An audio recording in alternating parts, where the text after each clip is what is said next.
Hey y'all, guess what? I am finally returning with a quarantine vlog.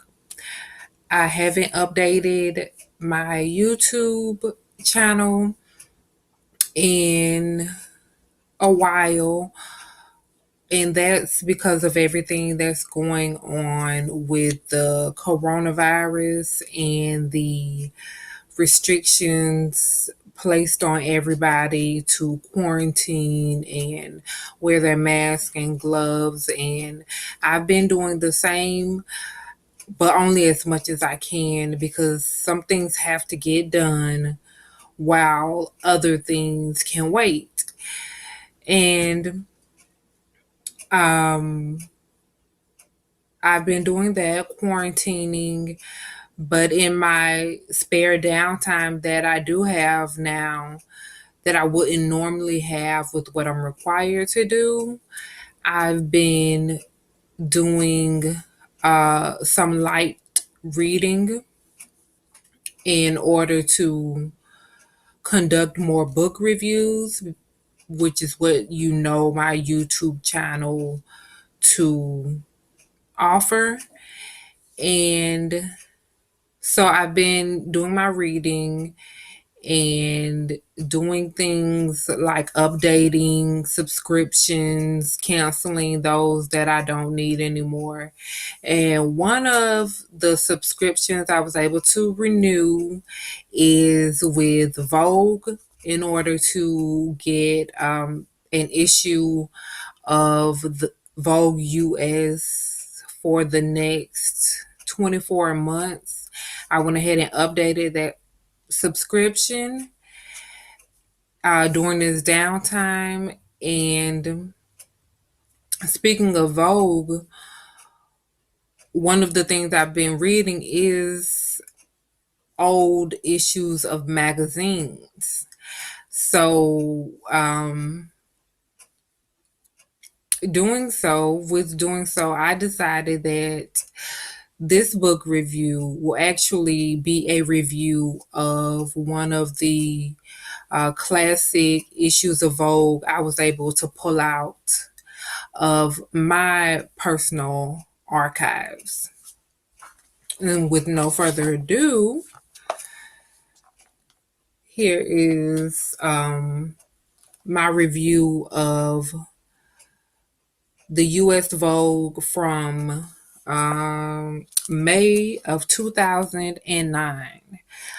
Over 10 years old, still in my collection, and still in very good condition, which I'm a person who values the quality of work within publishing magazine of Vogue's stature.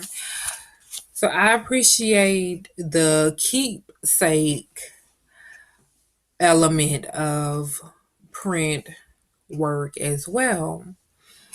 And like I said, this issue of Vogue was published in May of 2009, and more background on it is that it is 240 plus pages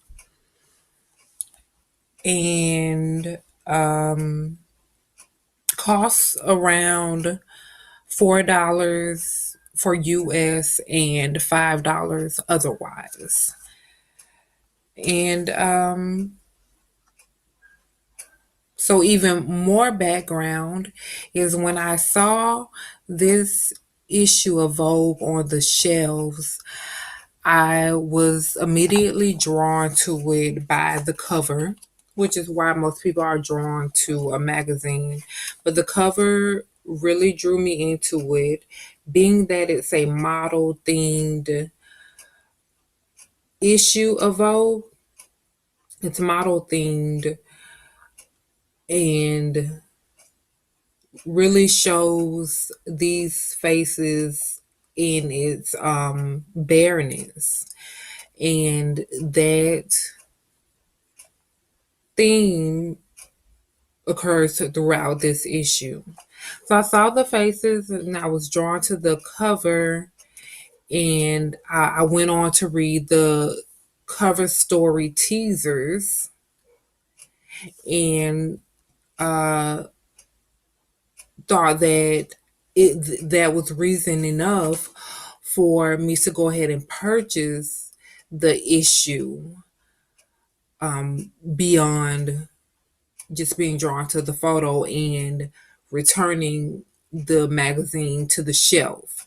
So I purchased the issue two because not only are these faces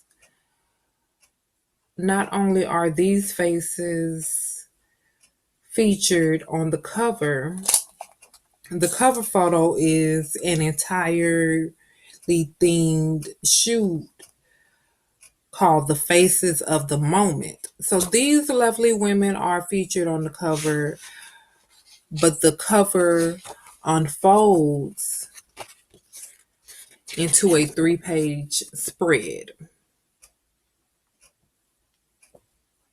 featuring a total of 9 faces.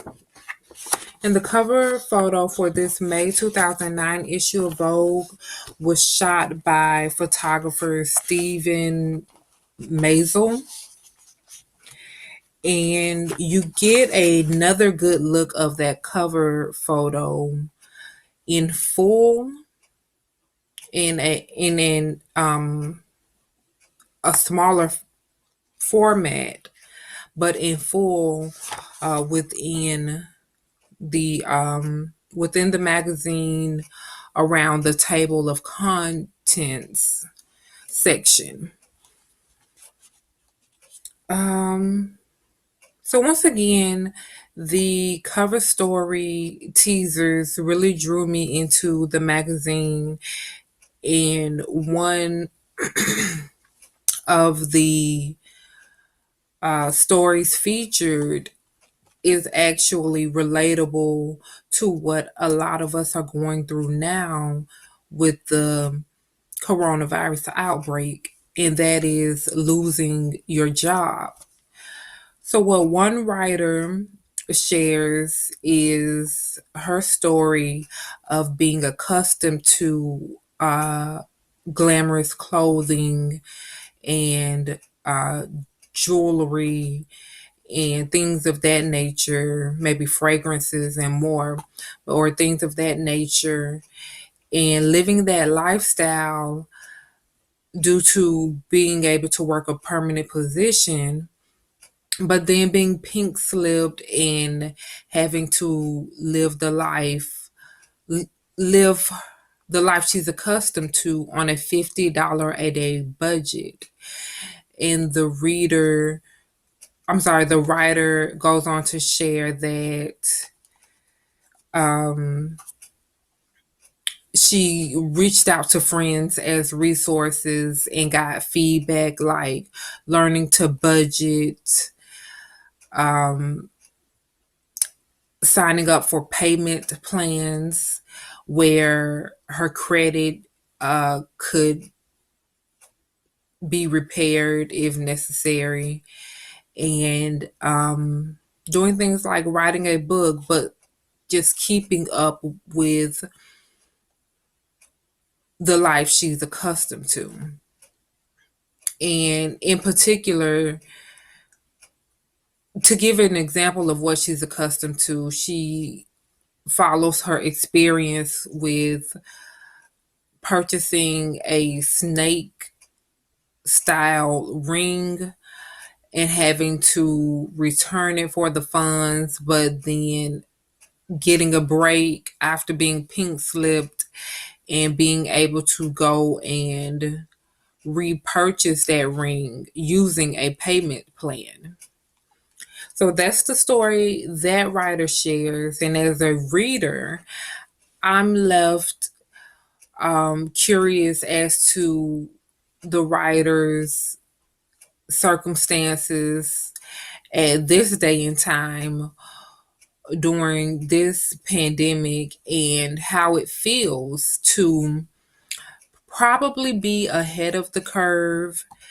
I've with being pink slipped, um, she has likely with the being that it's been 10 years, she's learned to budget and manage her finances in a way that some of us may not have been prepared for with the after the coronavirus. And to talk more about the cover story, um, the cover story teasers in bigger letters than any other on the page. One teaser reads, "The real lives of models, boyfriends, babies, closets, catwalks, diets, drama, and the man who made them stars." So, what that teaser is referring to within the magazine is the many stories featuring, again, models in this model themed issue of Vogue, and and who the man who made them stars refers to is the cover photo photographer Stephen Maisel, who, let me just say, did a wonderful job with these photos. I'm going to show the spread again. But this is a wonderful panoramic style photo of these women,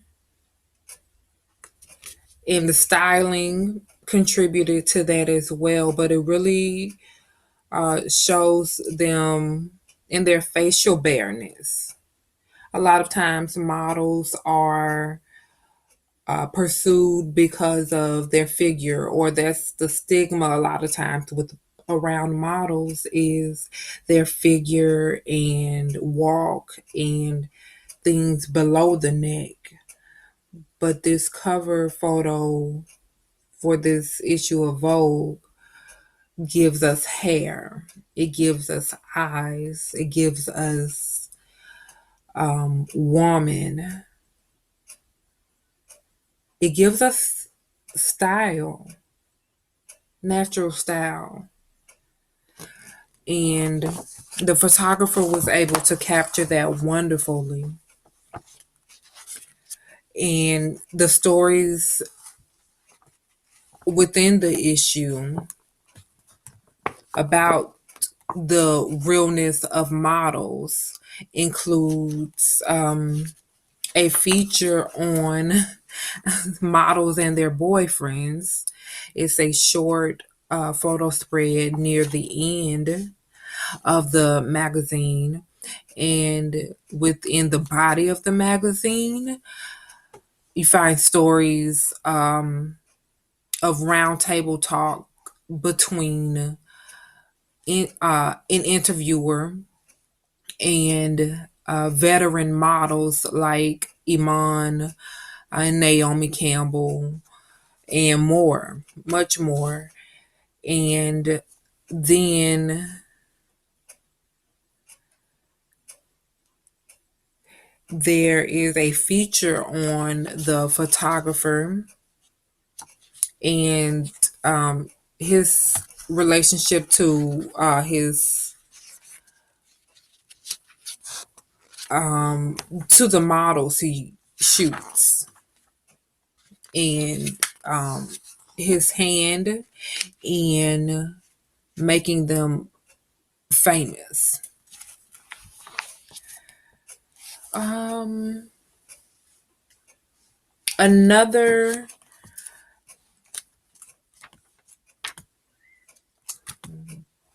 I'm looking for it. And magazines are known for photo spreads, um, especially a magazine such as Vogue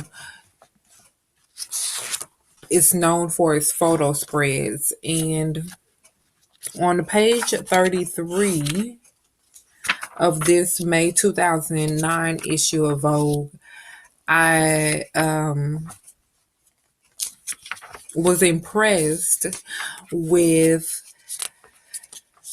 a particular photo spread that was sponsored likely by Dillard's and titled a symphony of scents, and it features a photo spread of different fragrances and the loveliness of the design of the bottle and putting in some way without actually presenting the fragrance and maybe a fold out like an advertisement would. The spread puts the idea of the fragrance for the reader or viewer to music. So a symphony of scents, it says. And it opens with this feature of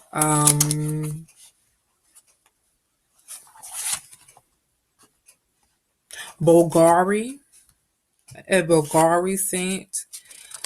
And then it goes on for 7 more pages to feature more scents,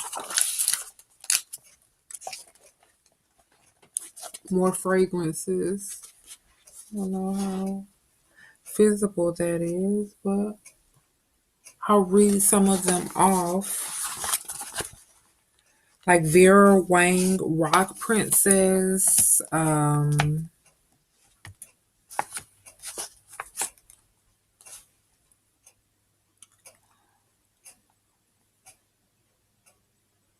Rockin' Rose Couture. Hope I didn't mess that up. Then there's Vera Wang again, Vera Wang Look. There's a Versace fragrance, Daisy by Marc Jacobs, a Prada fragrance. And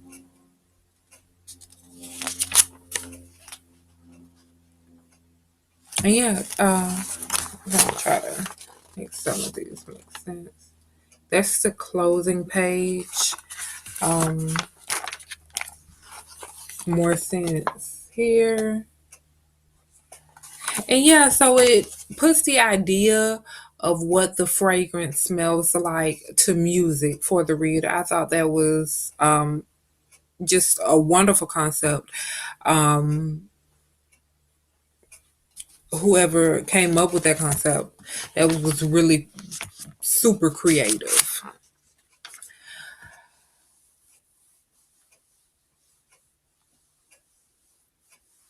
And then within the magazine, I was also impressed with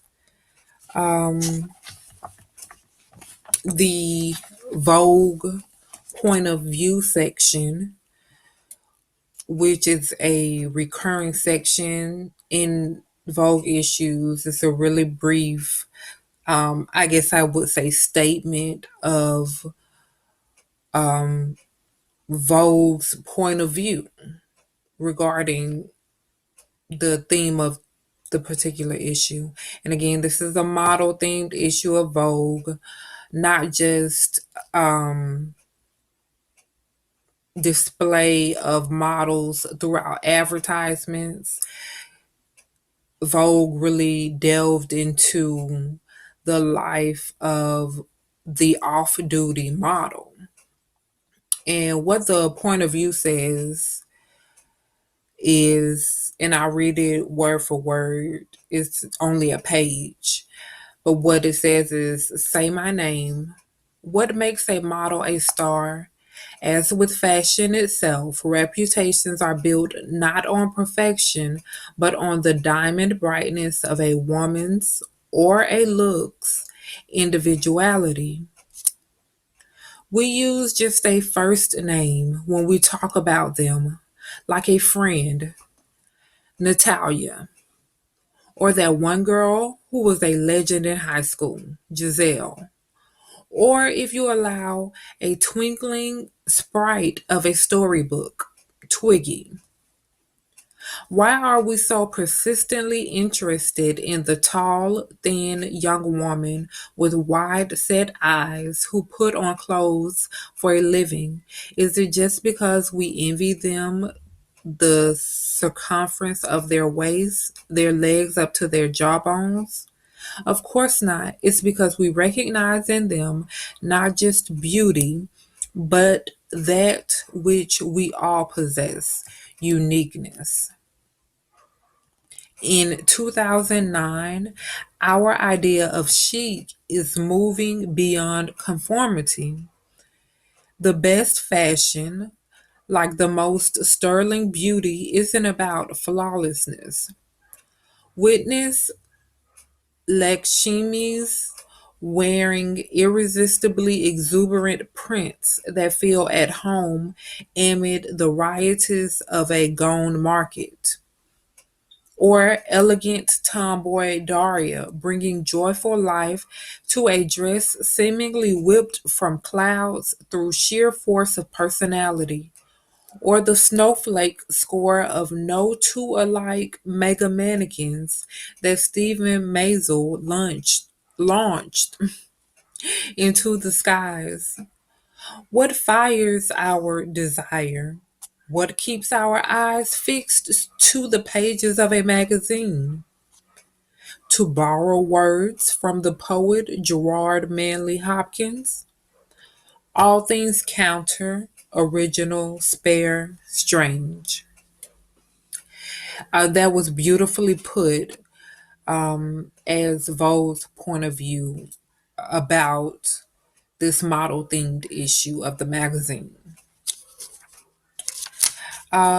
Another uh, another something I came across in this issue of in this issue was a another photo spread once again featuring a particular model who hails from India. And the title is India Are We, which I thought could be a play on the musician India Ari's stage name. And that could just be me, but it definitely seemed like a play on the artist's name, which doesn't have to be a bad thing, but this particular model hails from India. The photo spread features her in her homeland in different looks and settings, um, styles, and all um, considering what also considering riots that were taking place at the time in India. Following that photo spread is a photo spread featuring another model, one in particular, um, about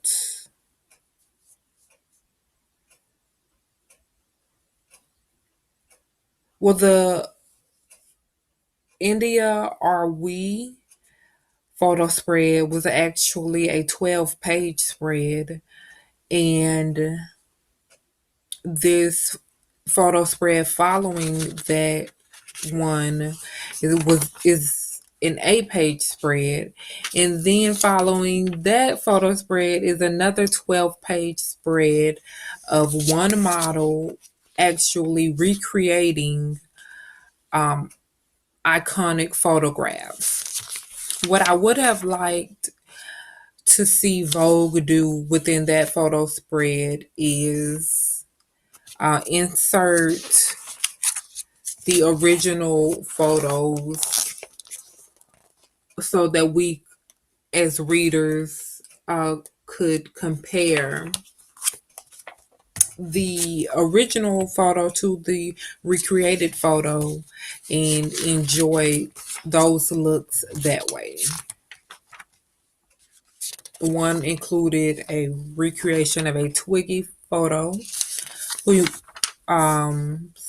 some know from her original work, but I personally know through America's Next Top Model with Tyra Banks. And following that spread is the feature on Stephen Maisel, the cover photo photographer and photographer in general of veteran and new models. And then I will wrap up this particular review by sharing one last photo spread. It's a 2-page spread, once again featuring the cover photo models, but in a different look that is just as wonderfully shot as the cover photo was. And in this look, we see more of the model's body, but we're still getting hair. We're still getting looks. We're still getting sexy and just in a different look, a wilder look, if you will. See hair that is teased. If you saw this in person, you would also see a dewy look on the model that gives a sense of sweat or hard work, ruggedness. And that shoot or photo is titled Divine Inspiration. If there's a way that you can look up photos by name, that's the name of that photo, Divine Inspiration. And there's a little more on Stephen Maisel and more on more models and more Vogue. And so I'll wrap up the review here. This was an unexpected review, or just a review with a twist. But in my coming videos, I will return in previous format, reviewing some or reviewing an actual book that I'm reading. And the book that I'm reading is, drumroll please, Ladies in Waiting, a book by Linda Hudson Smith.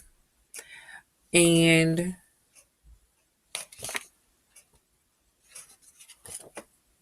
here I have the book's cover, not the actual book, obviously, but by the cover you can assume that I have the hardcover copy of Ladies in Waiting, a book by Linda Hudson Smith. And when I return with a YouTube video, that is likely to be the book I'll be reviewing for you. So if you want to read along, go ahead and get your hands on that book and read along. It's 20 chapters, and I'll be back with a review. I hope everyone stays safe with the coronavirus and things in general that go on a day-to-day basis. And till next time, be well.